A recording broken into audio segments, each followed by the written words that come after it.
నమస్కారం. ఈటీవీ 360కి స్వాగతం. ముందుగా ప్రధానాంశాలు.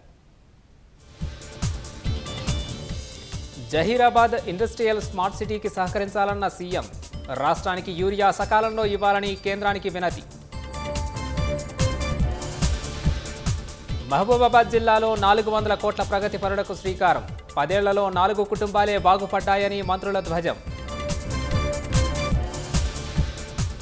అభివృద్ధిపై చర్చ కోసం ప్రెస్ క్లబ్కు కేటీఆర్. సీఎం రాలేదని ఆక్షేపణ.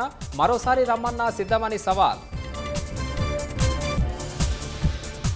కేటీఆర్ వ్యాఖ్యలపై మండిపడిన కాంగ్రెస్ నేతలు. దమ్ముంటే కేసీఆర్ను అసెంబ్లీకి తీసుకురావాలని హితవు.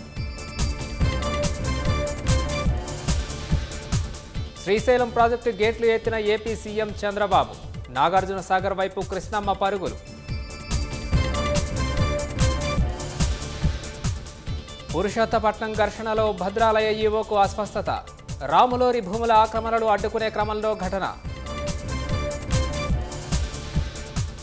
చైనా నేపాల్ సరిహద్దుల్లో ఆకస్మిక వరద బీభత్సం.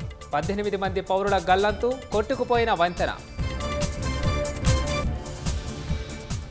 భారత్తో వాణిజ్య ఒప్పందానికి అతి చేరువలో ఉన్నామన్న ట్రంప్. కొన్ని దేశాలకు ప్రతీకార సుంకాలపై లేఖలు పంపినట్టు వెల్లడి.